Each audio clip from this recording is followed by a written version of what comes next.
a Maria Eugênia Ortiz, aí, como a gente chama carinhosamente de GG, ela é formada em Piracicaba, né, em 79, então nós temos aí uma pessoa com uma experiência bem legal, né, pós-graduada em traumatologia esportiva, em 93, na Universidade Metodista também de Piracicaba. Ela é atual fisioterapeuta e coordenadora da Seleção Brasileira de Ginástica Artística pela CBG, né, Confederação Brasileira. Co-criadora do conceito Rolf de liberação miofacial estrutural, certificada no método Rolf pelos Estados Unidos, certificada em educação postural global, Felipe Suchard, certificada em GH, método Henry Fried, na França, e agora mestranda na Unisul. Né, GG, mais alguma coisa que eu esqueci, minha querida? Não, tá perfeito. GG, sinta-se à vontade, por favor, transmita um pouco do seu conhecimento para nós. Nós temos todo o tempo do mundo para você, tá bom? Muito obrigado, pessoal. Eu que agradeço, boa noite a todos, boa noite, Clécio, Eduardo, Fernando, novamente, é um prazer estar aqui com vocês, viu? Vocês são muito queridos, eu já estive aí na clínica de vocês ministrando o curso, né, uns anos atrás, antes da pandemia, e é sempre legal estar nessas iniciativas, né, que promovem o estudo, que aproximam as pessoas, os profissionais da área, onde a gente tem a oportunidade de contar um pouco da experiência e, ao mesmo tempo, aprender com essa troca. Então, eu sempre fico muito feliz de poder participar, né?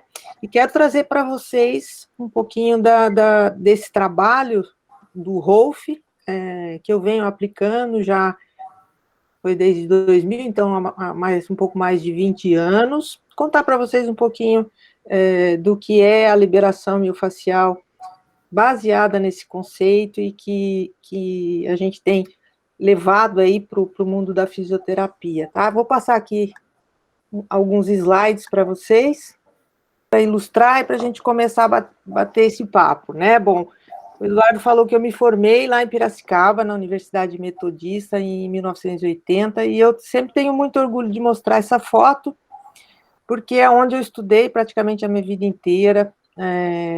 Atualmente a faculdade já é um campus enorme, mas quando eu fiz a faculdade de fisioterapia, era esse prédio, existe até hoje, né? Mas é sempre gostoso relembrar da onde a gente veio, né? Então, são 40 anos aí nessa vida de fisioterapeuta.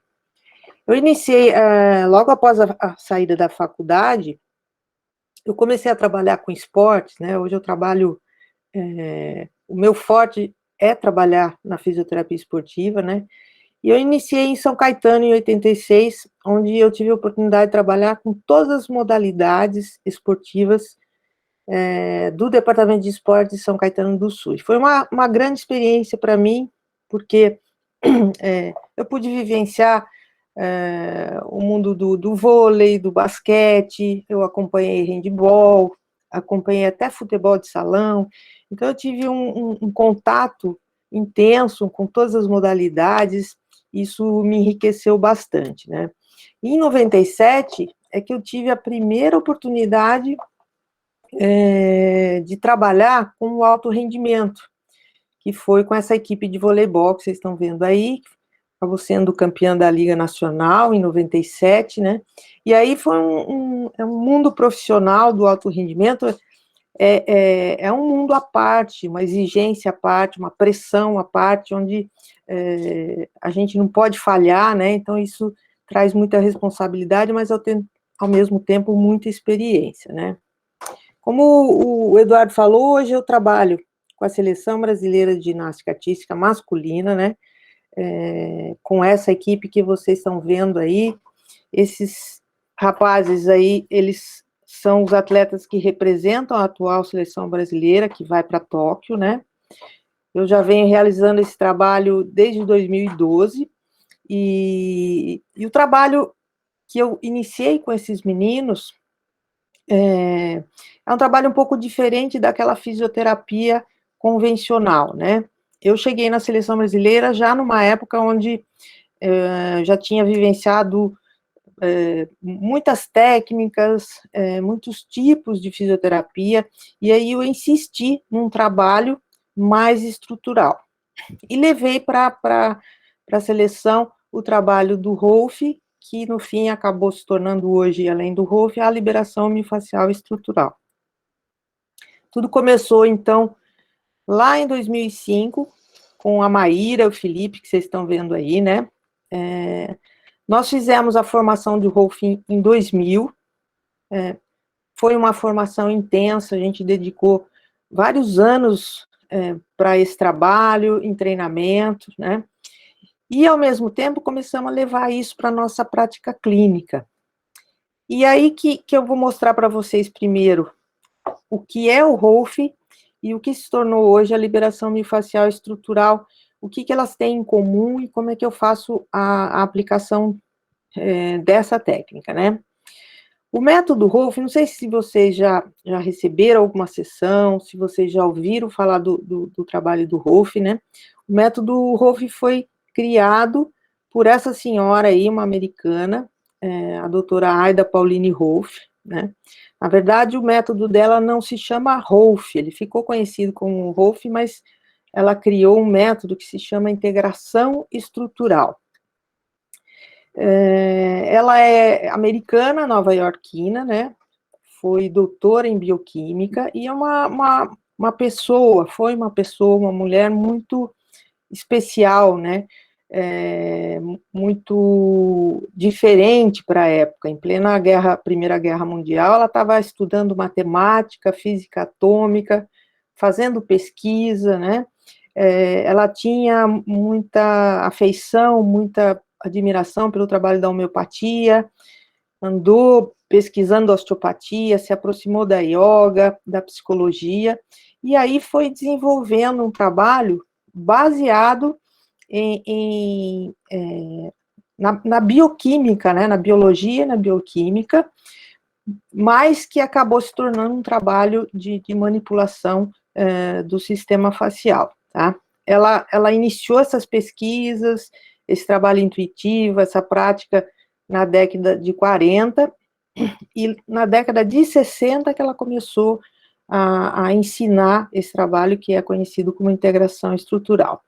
Em 70, ela criou a primeira associação de rolfistas lá nos Estados Unidos, que existe até hoje, e depois a primeira escola de Rolf, que também existe até hoje lá nos Estados Unidos e também aqui no Brasil. Não sei se eu estou falando muito rápido, pessoal. Bom, o Rolf, se existe uma palavra que pode definir o trabalho do Rolf, essa palavra é verticalidade, né? Por quê? Porque a integração estrutural, no pensamento da Ida Rolf, no desejo da Ida Rolf, é de organizar e dar uma contribuição para a nossa evolução como seres humanos, na parte estrutural, na parte física, né? Então, toda a nossa evolução, se a gente olhar para essas figuras, que já é bem conhecida, inclusive, a gente percebe que a nossa evolução, ela vai acontecendo em termos cognitivos, em termos motores, né, em termos afetivos, enfim, a nossa evolução, ela acontece ao mesmo tempo em que a nossa verticalidade vai se estabelecendo. E essa verticalidade, ela cria um problema, vamos dizer assim, não é um problema, mas ela cria uma situação onde nós precisamos nos entender com uma força física, que é a gravidade. Então, à medida que a gente saiu dos 4 apoios, né, e a gente passou a ser bípede, a gente tem que se estabilizar e, ao mesmo tempo, tem que ter uma tensão equilibrada para brigar contra a força mecânica da gravidade. E, segundo a Ida Rolf, a nossa evolução, em termos físicos, ela não se completou, né? E a gente sabe que não, tanto é que nós, fisioterapeutas, vemos diariamente os problemas posturais, os problemas de dores, né, todos em funções de maus hábitos, em função da falta ainda de uma organização estrutural para lidar com essas forças físicas, né? Agora, então, muito pior, porque chegou um momento em que a gente, eu acho que parou de evoluir em termos posturais, em termos estruturais, em função de todo esse conforto, computador, celular, todo esse estímulo muito mais mental do que físico, a falta de movimento, a falta de exercício nas crianças. Então, eu acho que a gente meio que começou a evoluir. Então, mais uma razão para esse trabalho global, esse trabalho de um olhar mais completo, é necessário hoje em dia, né? Porque os nossos corpos, os corpos das crianças, dos idosos, dos atletas, estão precisando de organização. Quando a Aida Rolf, então, desenvolveu o seu trabalho, ela sabia, como bioquímica que ela era, que o nosso corpo, ele é revestido por um tecido que é muito plástico, né? Muito elástico, que é a fáscia. Ela foi uma das primeiras pesquisadoras, que antes dela só o Steele da osteopatia, né, que começou a olhar para o tecido conjuntivo, esse tecido conjuntivo chamado de fáscia, que até então era um tecido muito ignorado, sem função, um tecido que era descartado nas dissecações, né, não tinha muita, aparentemente não tinha muita função, né? Então, ela começou a trazer essa palavra, esse tecido fáscia à tona, né? O trabalho dela se desenvolveu em cima da manipulação desse tecido. Ela nunca falou no livro dela, na formação, a gente nunca ouviu falar sobre liberação miofascial, mas toda a base do trabalho era em cima dessa organização do tecido chamado fáscia. Então, o que ela traz no trabalho dela, né? Que a fáscia é um tecido de revestimento, que começa a envolver o corpo logo abaixo da pele. No livro dela, ela faz uma correlação entre a laranja, esse corte transversal da laranja, e um corte transversal da coxa, né? Então, ela mostra que a fáscia seria esse tecido conjuntivo logo abaixo da pele, que começa a dar sustentação e forma para todas as estruturas do corpo. É um tecido único, porque ele vai se diferenciando e envolvendo estruturas cada vez mais profundas, né? E, ao mesmo tempo, ele está todo conectado. Então, quando eu fiz o curso, e eu acho que ainda em algumas escolas do Rolf, ainda não levaram para essas escolas o quanto já se conhece sobre o tecido da face, né? Então, nós fomos buscar e entrar em contato com tudo que tem de mais recente em termos da importância desse tecido que foi tão ignorado, né? E aí é isso que eu quero trazer um pouco para vocês, além do trabalho da Aida Rolf, né? Todo o resultado, que é excepcional, em cima das 10 sessões da Aida Rolf, ela compreendia que era em função de uma ação mecânica da pressão, ou do cotovelo, ou da mão, né, ou dos dedos, né? Então, ela sabia que o tecido conjuntivo, a fáscia, reagia à pressão, e que ele se tornava mais maleável e mais propenso a uma remodelagem, tá? Então, toda a parte técnica do método dela era em cima disso, manipular o tecido, fazer ele amolecer, e depois ele se reorganizar com as orientações de movimento. Então, isso seria a integração estrutural do ponto de vista técnico, tá? Hoje a gente já sabe que não é só em função desse estímulo, desse mecanismo localizado. A gente já sabe que o sistema nervoso está totalmente envolvido e responsável por essas mudanças, tá? Mas até então, na época da pesquisa dela, ainda não se sabia muita coisa desse envolvimento com o sistema nervoso, né?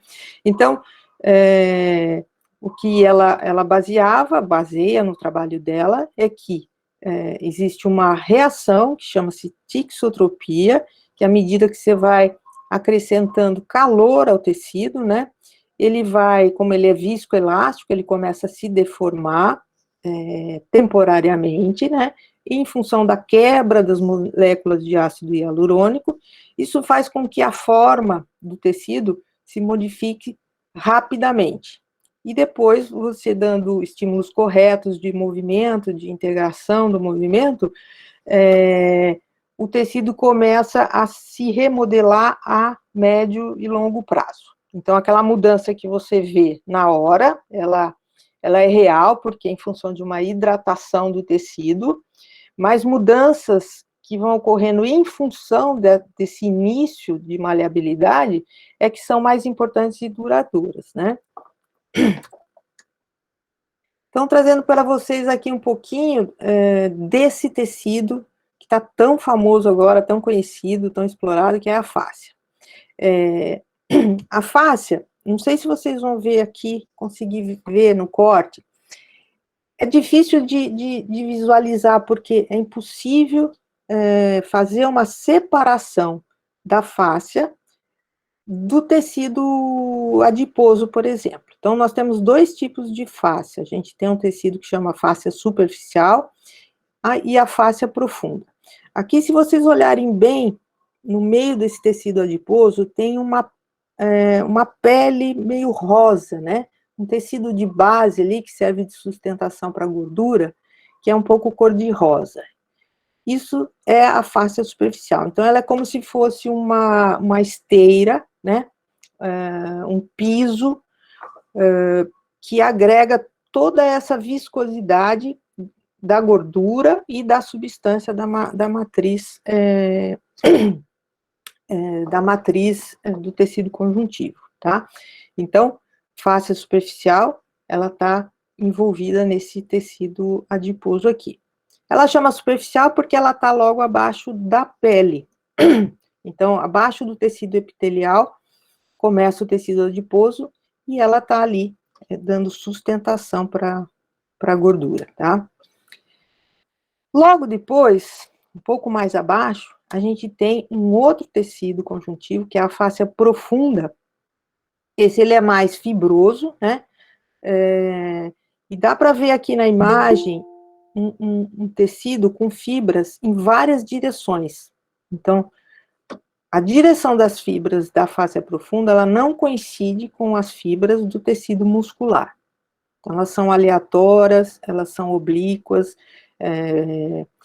seguem meio que embrulhando o tecido muscular, embrulhando as articulações, tá dando um tecido bem fibroso mesmo. Então, essas duas fáscias, a superficial e a profunda, elas estão sempre muito próximas, tá? Vou mostrar um outro esqueminha aqui. E é importante a gente saber que a fáscia é um tipo de tecido conjuntivo. Então, é aquele tecido conjuntivo que sobrou, vamos dizer assim, na nómina anatômica, durante a evolução da ciência anatômica, os outros tecidos conjuntivos foram todos sendo nomeados, então a gente tem aí ligamentos, tendões, tecido ósseo, as aponeuroses, né? Mas todos eles têm a mesma base estrutural histológica. Uma aguinha aqui. Tá tranquilo até aqui, Edu?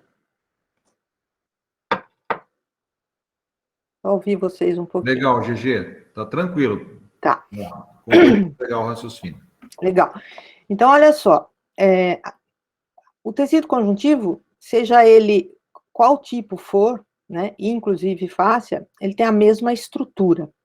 Ou seja, eles reagem sempre da mesma maneira, vamos dizer assim. Então, você tem uma base de fibras, a proporção dessas fibras, que é colágeno e elastina, ela pode modificar dependendo da localização anatômica e da função desse tecido, mas tem sempre fibra envolvida.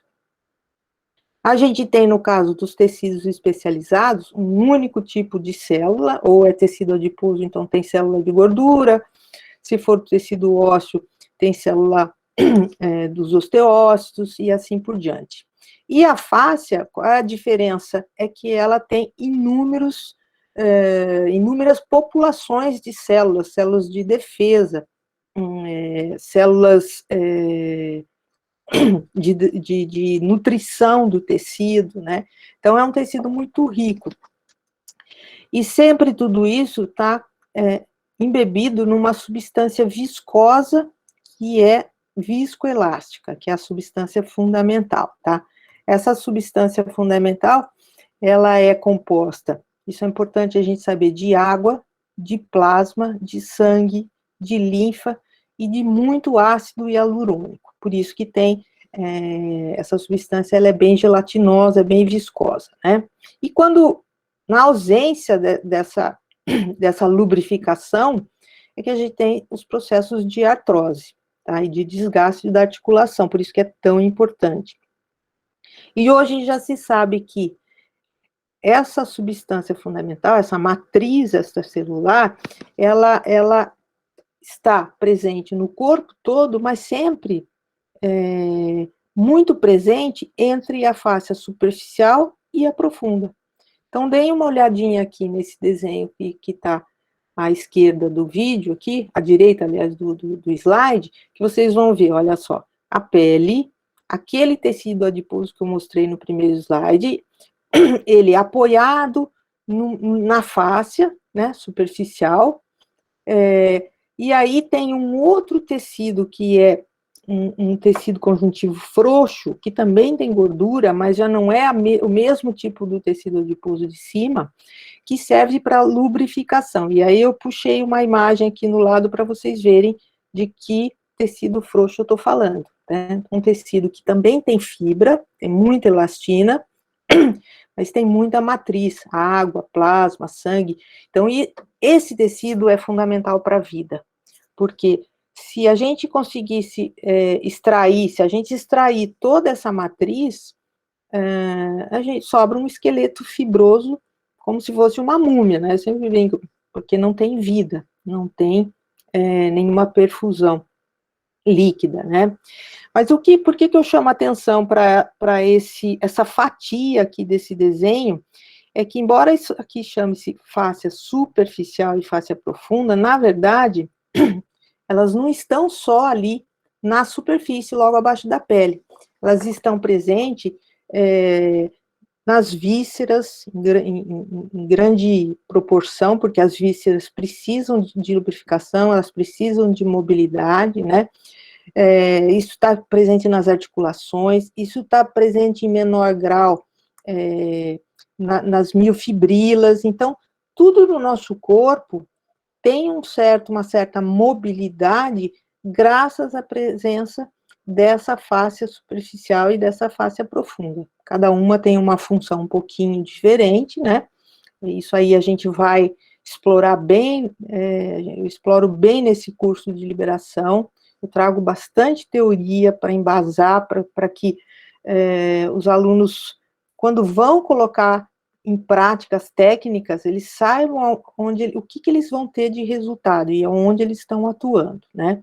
Então, assim, a fáscia superficial ganhou essa importância porque é um tecido que contém muitas células, responsável pela nutrição de todos os outros tecidos, né? Responsável pela nossa mobilidade. Quando a fáscia começa a ficar restrita, aderida ou desidratada, você tem perda de mobilidade, diminuição da amplitude de movimento. Isso, atualmente, é o que tem mais literatura sobre isso. Quando você manipula, faz a liberação miofascial, coisa que acontece de forma bem rápida, é o ganho da amplitude de movimento. Então, a gente tem a Maíra, por exemplo, que dá esse curso comigo em São Paulo, ela trabalha com oncologia, então usa a liberação miofascial para o trabalho de recuperação pós-cirúrgica de mastectomizados, né? E é um resultado muito rápido e excelente, né? Entre outros benefícios, tá? Então, como eu disse, essas camadas de revestimento que contém a face superficial e profunda e o tecido frouxo, está presente no corpo todo, nas vísceras, está presente no nosso sistema neural, né? Então, envolvendo o nervo, envolvendo todos os feixes nervosos, porque eles precisam de hidratação e de mobilidade e dessa viscosidade, tá? Senão você tem compressão, é uma das causas de dores neurais, né? Porque por perda desse sistema deslizante, né? Que normalmente acontece por tensão, por falta de movimento, por aderências e às vezes até por cicatrizes que geram fibrose, tá? Que é um outro campo para a fisioterapia, né? Trabalhar com a liberação miofascial nos pós-cirúrgicos para minimizar os efeitos da remodelagem errada, né, do tecido.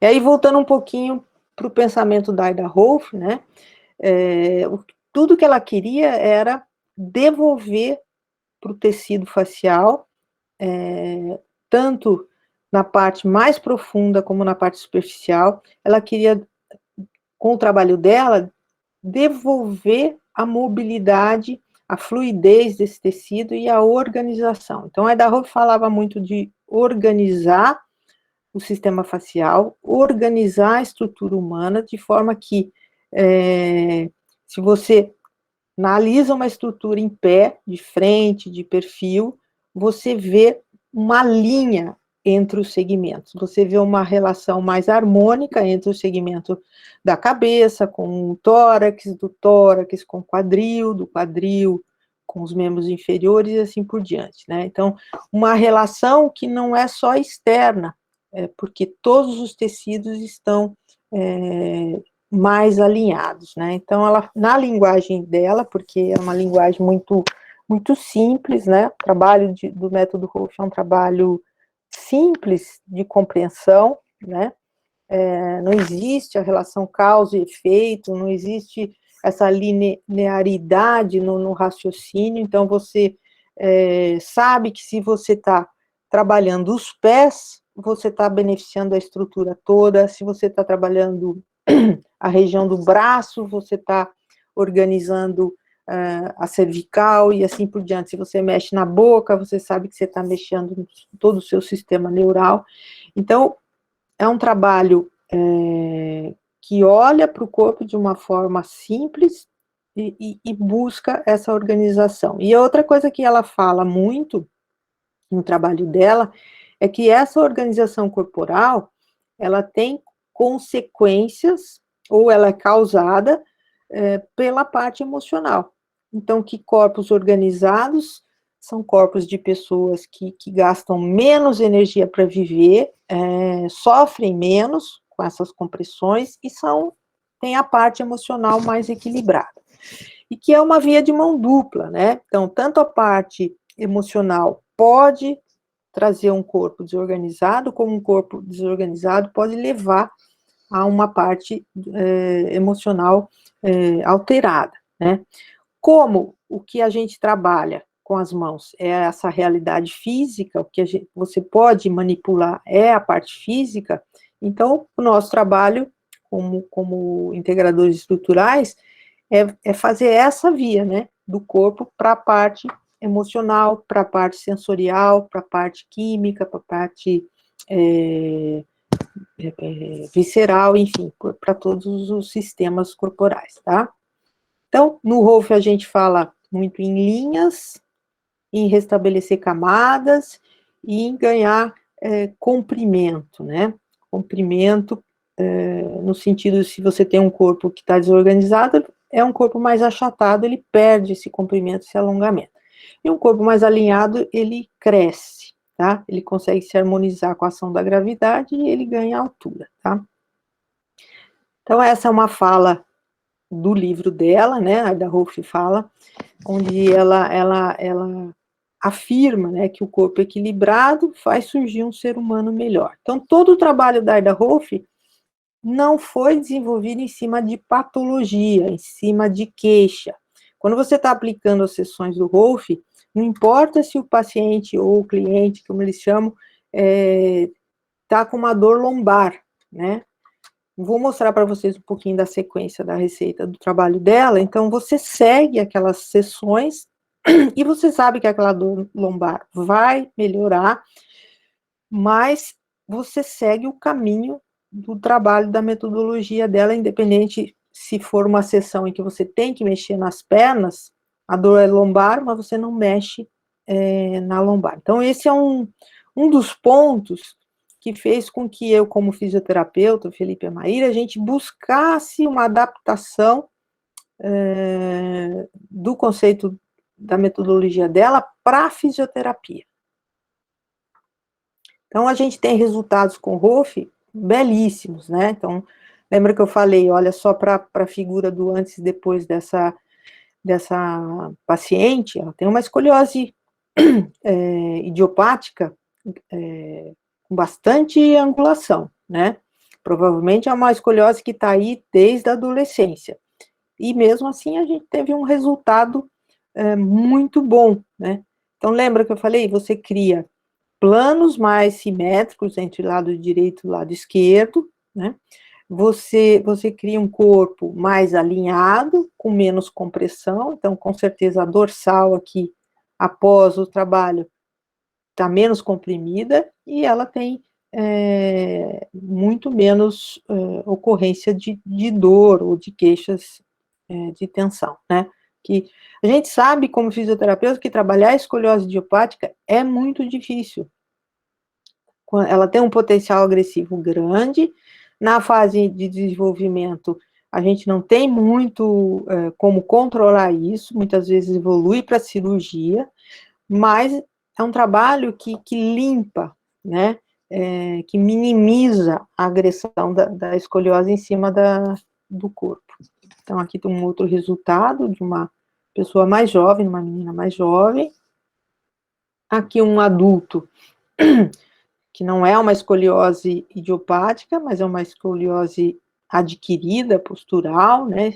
Não é estrutural, então o resultado é até mais simples. Então, esses 3 casos que eu trouxe para vocês são casos em que receberam as sessões da integração estrutural, mas não vieram para tratar determinadas queixas, num caso clássico para receber ROF, né? E aí eu comecei a levar esse trabalho para o esporte. Lá em 2012, assim, eu entrei para a seleção e comecei a levar para os atletas, que é uma outra necessidade, né? Os corpos dos atletas são muito exigidos, eles têm uma demanda muito grande de cargas, né? Constantemente com dores, e eu falei, bom, vou fazer uma fisioterapia diferente, não vou ficar só apagando incêndio, não vou ficar, tá com dor no ombro, não vou ficar só tratando do ombro, e o que é pior, né, tratando, se dói o direito, trato só do ombro direito. Então, levei essa mentalidade do ROF para o meu dia a dia com eles, e comecei a fazer essa adaptação. O Felipe também começou a trabalhar com futebol, primeiro com basquete, e cada um de nós, como fisioterapeutas, começamos a adaptar, porque as sessões do método ROF são sessões longas, de 1h15, 1h30, e a gente sabe que nem sempre a gente dispõe desse tempo, principalmente no esporte. Às vezes você tem que resolver alguma coisa de uma forma mais rápida. Então, a gente foi quando começou essa adaptação do trabalho, né? No caso aqui desse atleta, eu fiz as sessões como manda o protocolo da ROF, né? E você vê, mesmo depois de alguns anos, ele não perdeu o alinhamento, apesar de estar mais velho, de estar treinando muito, né? Ele vai sempre ganhando essa linha e esse comprimento aí, essa organização corporal. Tá? Aqui um outro perfil. Então, no ROF, a gente faz esse tipo de leitura, a gente faz avaliação através de fotos do antes e depois, né? De frente, costa, perfil direito, perfil esquerdo. E o legado da Ida Rolf são essas 10 sessões. Então, só para vocês entenderem. Eu posso fazer uma liberação miofascial e tirar uma foto. E tirar uma foto fazendo Rolf, vai parecer que nós estamos fazendo a mesma coisa. Para eu saber que eu estou fazendo Rolf ou alguém está fazendo sessão de Rolf, tem que seguir as sessões da receita da Ida Rolf. Então, é um legado que ela deixou, né? Eu vou mostrar para vocês um pouquinho do objetivo de cada sessão. Então, olha... Oi. Posso interromper? Pode sim. Antes que você entre já no protocolo da doutora Aida, em relação à avaliação, né, eu lembro do curso que você veio para Londrina, falou bastante nos alinhamentos, nas caixas, né, cabeça, tronco, né, quadril.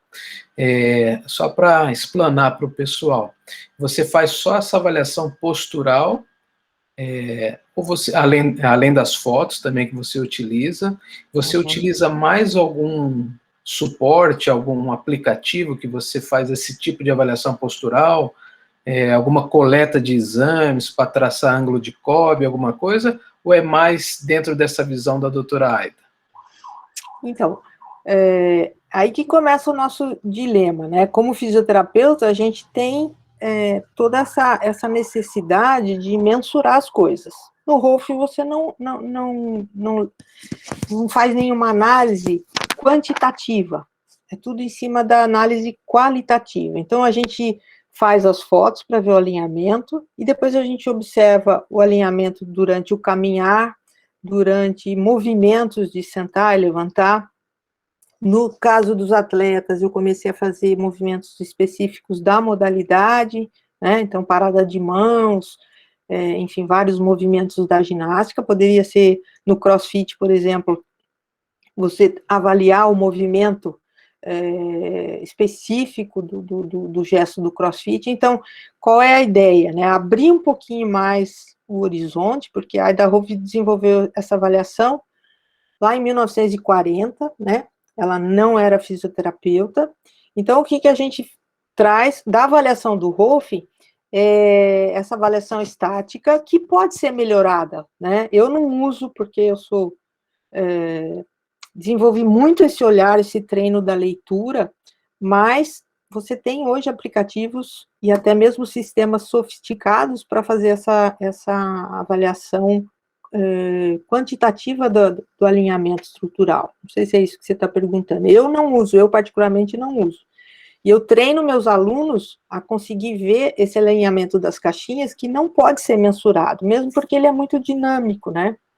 Se eu mensuro hoje, faço uma sessão, na próxima ele já vai estar diferente, tá? Então, a gente faz, adaptando para o nosso dia a dia, a gente faz uma leitura sem mensurar nada, só na foto, né? E faço muito vídeo do caminhar, sempre buscando uma harmonia do gesto, um alinhamento desse gesto. É isso que você perguntou, Clécio? Legal, isso mesmo. Tá? Complementando essa avaliação, o que a gente faz? A gente trabalha muito em cima da palpação. Porque, assim, a avaliação do olhar, a avaliação visual, ela dá um norte para você do que não vai bem na estrutura. Mas você só vai saber realmente o que você, aonde você vai agir depois da palpação. Aí você vai detectar a rigidez do tecido alterada, ou às vezes para mais ou para menos, e aí você tem testes na fisioterapia para complementar essa avaliação. Então, se você detectou, vamos supor, um exemplo, você detectou num agachamento que o quadril daquele atleta ou daquele paciente tem uma báscula para a direita durante o agachamento. Então, você está vendo uma falta de alinhamento ali no movimento, tá? Aí você parte para palpação e você detecta que glúteo médio, rotadores do lado direito tem uma rigidez aumentada. Você pode complementar com um teste de rotadores de quadril, de mobilidade, por exemplo. E aí dá para você acrescentar o que mais a pessoa, o profissional desejar, tá? Mas basicamente é isso, olhar e palpar. E depois reavaliar, tá? Legal. Vou passar rapidinho aqui, olha, são 10 sessões o protocolo dela. A primeira sessão, a gente tem o objetivo de trabalhar a amplitude respiratória, então tem esses desenhinhos amarelos assim, grifo amarelo, nas regiões onde a gente faz o trabalho. Na segunda sessão, trabalha-se mais a relação dos pés com o chão, trabalha todo o membro inferior a partir dos pés. Na sessão 3, trabalha-se toda a linha lateral do corpo, tá? Essas 3 sessões iniciais são sessões que trabalham mais aquela diferenciação entre a face superficial e a profunda. Lembra que elas estão muito grudadas, conforme o corpo vai ficando muito enrijecido, elas perdem essa mobilidade e vai dando um formato achatado para o corpo. Então, as 3 primeiras sessões é praticamente soltar essa roupa através da liberação miofascial, da manipulação. Na quarta e quinta sessão, você já está visando uma parte bem intrínseca do corpo, pensando em fáscias como os adutores, como as fáscias do períneo, as fáscias do diafragma, dos pilares, então você já está entrando numa parte mais intrínseca, né, visando melhorar esse suporte interno do corpo, esse pilar interno, né. Na sexta, você trabalha toda a parte a partir do sacro, para melhorar a relação do sacro com a pelve, com a lombar, que é o nosso eixo, né, o nosso centro aí da estrutura. E na sétima, a gente trabalha a cabeça, pescoço, dentro da boca, melhorando a relação do bloquinho da cabeça com os demais blocos da estrutura. Aí, finalizando a receita dela, você tem 3 sessões finais, onde você começa a integrar todo esse corpo que está mais resiliente, com mais mobilidade tecidual, você começa a integrar dentro de movimentos muito básicos, né, como a locomoção, como a flexão do quadril, sentar e levantar, né, elevar os braços, então são gestos bem fundamentais da mobilidade humana, tá? E aí você completa essas 10 sessões. O que nós fizemos no dia a dia? A gente tenta focar num desses bloquinhos, né, ou na parte acima do quadril, ou na parte abaixo, tenta resolver a queixa do paciente através desse foco, e assim que possível, convida o paciente a receber esse pool de sessões que é realmente o método Rolf. Tá? Aqui uma sessão, ela é composta, então, por essa parte passiva, que é a parte manipulativa, né? E depois, como eu falei, então, a gente treina coisas bem simples, como fazer um pequeno agachamento, tá? Corrigindo alinhamento de joelho, corrigindo o alinhamento dos pés, ajudando ali o pessoas a acordar. Então, são sessões integrativas, que a gente chama.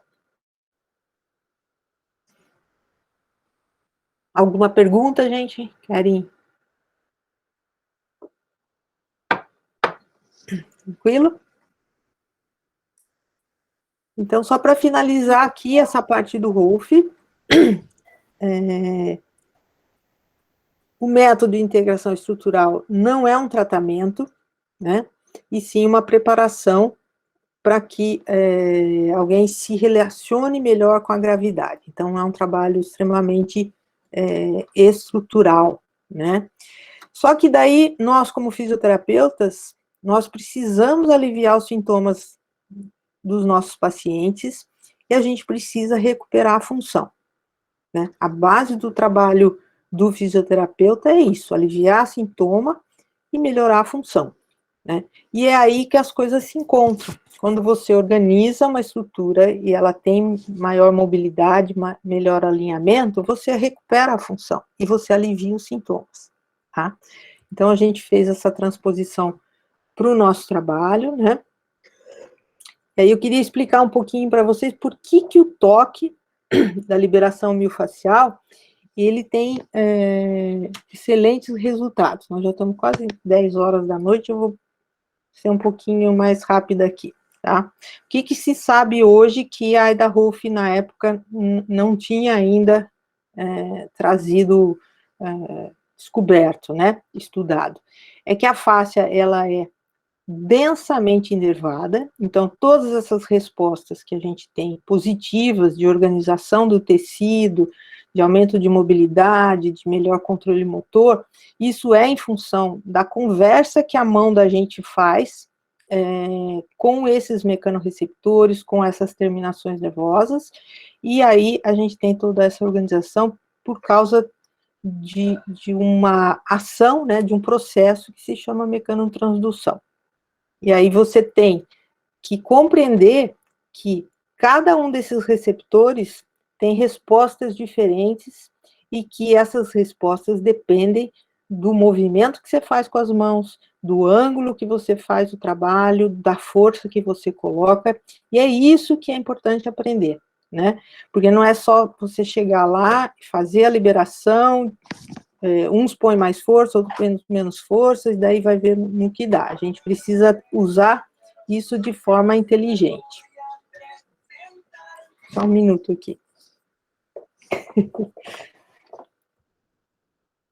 Então, a gente tem os rufines, os patines, os Golgis, né, os órgãos tendinosos de Golgi, né, cada um deles responde de uma forma diferente. Tem as terminações nervosas livres responsáveis pela nocicepção.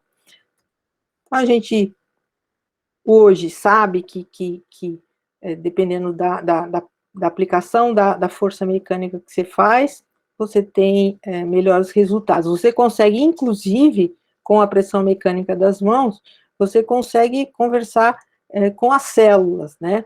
Então, você sabe que se você fizer uma atração mecânica gerando tensão, nos fibroblastos e nas outras células do tecido, você tem maior produção de colágeno. Se você fizer compressão, você inibe essa produção. Então, você consegue conter, por exemplo, um processo inflamatório. E o movimento de cisalhamento, que é o que a gente mais está explorando agora, é um movimento que a célula gosta, né, e que ela responde muito bem para a modulação dessa viscosidade que é tão importante para o nosso corpo. Tá? Aqui só um trechinho aqui de um trabalho que eu ensino no curso, inclusive, né? Aqui no caso eu estava aplicando por causa de um pós-cirúrgico de tendão de Aquiles, então vocês veem que a cicatriz remodelou muito bem, né? Mas você pode usar isso para, mesmo que não seja um pós-cirúrgico, você tem resultados para ganho de amplitude aí do tornozelo. E isso que tem sido muito interessante, né? O resultado que a gente tem conseguido com essas manipulações, ele é muito rápido. Então, isso aqui foi o resultado de um trabalho de uma semana, né? O atleta perdeu sua amplitude em virtude de muito trabalho de força, né? E aí, uma semana, com 2, 3 sessões da liberação miofascial estrutural, a gente já consegue devolver amplitude de movimento, a organização muscular, o recrutamento muscular, né? E isso interfere, inclusive, na performance do atleta. Então, aqui tem uma imagem desse atleta, que todos devem conhecer, né, o Arthur Zanetti. Então, ele começou a ter, em função de uma cirurgia do ombro, ele começou a ter dificuldade de calibrar o tanto de força que ele fazia e o ajuste do gesto. E aí a gente conseguiu, com esse trabalho, ajudá-lo, né. Esse aqui também foi um resultado bem rápido, assim, de uma semana, uma atleta nossa com uma lombalgia, e aí a gente não fez só um trabalho de analgesia, olha como a gente organizou a região anterior, né, organizou essas faces, conseguiu dar espaço para esse psoas, né, o tronco dela cresceu, abriu. Na parte da lombar foi incrível, né, o que a manipulação conseguiu fazer. Vocês veem que descomprimiu completamente essa lombar, e o resultado foi surpreendente mesmo, né. Aqui no perfil, a gente vê com a horizontalização da pelve, que é uma coisa importante para descomprimir a lombar. Depois os exercícios, né? Aí você tem que realmente colocar carga tensional no sistema para que ele possa se ajustar. Bom, aqui são mais detalhes, eu acho que eu não vou entrar muito, isso tudo eu trago no curso, né, que é como utilizar realmente essa técnica para ter todos esses benefícios. Deixa eu ver assim. E o recado é esse, pessoal. A gente tem que transformar o nosso trabalho com fisioterapeutas num trabalho que não olhe para o corpo de forma segmentar, né? A gente saber que está tudo conectado e começar a trabalhar em função dessa globalidade, dessa tridimensionalidade, né? Tá? Vou deixar aqui, pessoal, uma sugestão de livros para vocês, que fala sobre fáscia, de uma forma bem simples, para quem estiver iniciando nessa literatura aí. Façam um print aí, ou depois os meninos também podem passar para vocês. Acho que é isso, Clécio. E Edu, obrigada aí. Legal, GG. Excelente. Vamos oportunizar o pessoal de repente, alguma dúvida. Eu começo a falar, não paro. Não, tá ótimo. Eu sei que você tem muita coisa para nos falar, mas muito legal, né? Eu vou interagir com você, porque, assim, você falando, não teve como não deixar de pensar em alguns princípios que sempre nos norteou, e assim como a ciência, ela é muito volátil, ela vai para um lado, depois ela vai, até que ela consegue encontrar o seu caminho, né? Mas a gente sempre acreditou na questão da relação, do alongamento, da amplitude do movimento em relação à potência, à força, né? E aí se passa hoje em dia, em algumas situações, da necessidade do fortalecimento, mas o trabalho do Rolf, a gente fica bem claro, né, GG, como é importante ter essa fáscia alongada, essa fáscia muito bem solta para a questão do alto rendimento e para a qualidade de vida do ser humano como um todo, né? Não sei se eu consigo me fazer entender colocando dessa forma bem simplista, mas eu vejo isso com muita tranquilidade.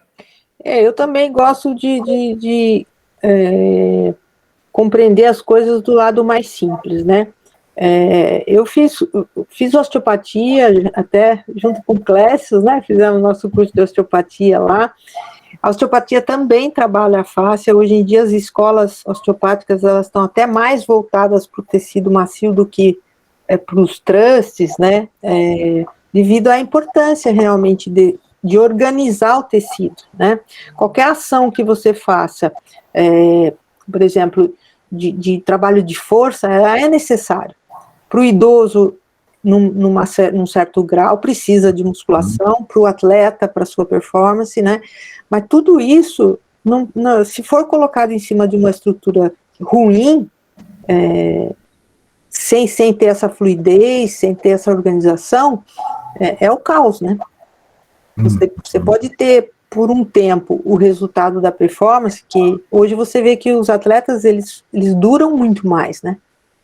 Os atletas passaram a aceitar muito mais o alongamento, né, GG? Acho que essa é o grande ponto da performance do atleta, né? A gente chega num grupo de atletas, isso há 20 e poucos anos, que não se pensava, não se valorizava tanto o alongamento como nesses últimos anos, né, GG? Então, hoje eles valorizam, porque eles foram sentindo a diferença, né? Então, os atletas são adeptos do trabalho com bolinhas de tênis, do trabalho com foam roller, eles são adeptos do recovery, da massoterapia, todas essas coisas que formam um terreno mais fértil para depois você fazer um trabalho de carga, né? Então não é que a gente não faz trabalho de carga, o trabalho precisa da carga, né? Até mesmo para ajustar a tensão do corpo, né? Senão você vira uma ameba, vamos dizer assim, né? Nós não somos isso, a gente tem um corpo que exige tensão para viver, mas uma tensão equilibrada. o que o Rolf propõe é isso, equilibrar a tensão. Eu diria que é uma ferramenta, né? A gente, como fisioterapeuta, não pode só saber fazer Rolf, a gente tem que saber fazer outras coisas também, né? Mas foi uma maneira que eu consegui trazer para a realidade sem negligenciar, sem a necessidade dos pacientes, né? De uma forma mais rápida. O Clécio, fala aí. GG, eu acho que seria uma coisa interessante também, que quando você ministrou o curso para a gente, foi impressionante aquela demonstração que você fez no amido. Ah, foi. Né? Principalmente para saber o tensionamento, a posição das suas mãos para realizar o Rolf ou qualquer técnica de liberação miofascial. Você conseguiria resumir isso em algum tempo? Então, sim. Lembra que eu falei que hoje as pesquisas foram levando a gente a entender mais a resposta do tecido conectivo, né? Eu já estou até numa fase, assim, porque eu já estou muitos anos pesquisando fase, você sabe que eu estou entrando num momento que eu estou preferindo falar mais em tecido conjuntivo, sabe? Estou sempre na contramão aí do povo agora. Por quê? Porque, na verdade, a gente está trabalhando a resposta do tecido conectivo, a única coisa é que a localização da mão, ela tem que, o lugar ideal para a gente trabalhar é o lugar entre a face superficial e a profunda, é ali onde tem mais inervação. Então, o treino da maisena, ele é justamente para isso, para a gente aprender a atravessar essa capa de gordura, né, e localizar essa região. Então, a gente faz na maisena, depois faz no corpo. E não é uma região muito profunda, e você não...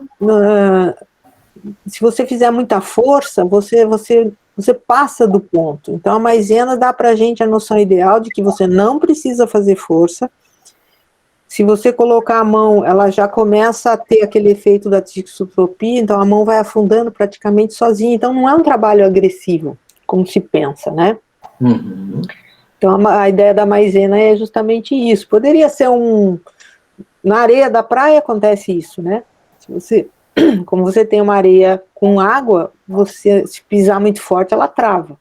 Se você for sentindo, esperando aquele movimento, ela vai abrindo, né? Então, o lance da maisena é isso daí. Para a gente aprender a conversar com o tecido dessa forma. E o ângulo é muito importante, né? O ângulo muito vertical, ele atrapalha você, né? Porque você gera dor, você gera tensão. Então, você tem que estar sempre numa linha mais tangencial ao tecido e ele vai abrindo. O curso é isso, é treinar esse toque. Lembra, a gente fez algumas vivências até com bexiga, com água, deixar isso bem sensível, bem no ponto, para poder levar para o tecido humano. Bacana. Pessoal, alguém gostaria de fazer alguma pergunta para a GG também? Algum comentário?